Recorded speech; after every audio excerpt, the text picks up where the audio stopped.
Alhamdulillah dengan adanya jembatan ini kami menjadi mudah untuk beraktivitas dan menjalankan kegiatan sehari-hari dan tidak perlu memutar lagi untuk baik ke sekolah, ke puskesmas maupun beraktivitas kebun ataupun ke suatu ke tempat keluarga.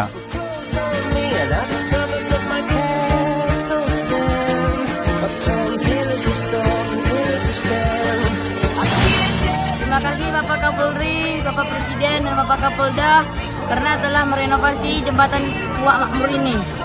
Saya doakan semoga Bapak Presiden, Bapak Kapolri, dan Bapak Kapolda sehat selalu, dipanjangkan rezekinya, dan selalu membantu rakyat-rakyatnya yang membutuhkan. Amin. Terima kasih Bapak.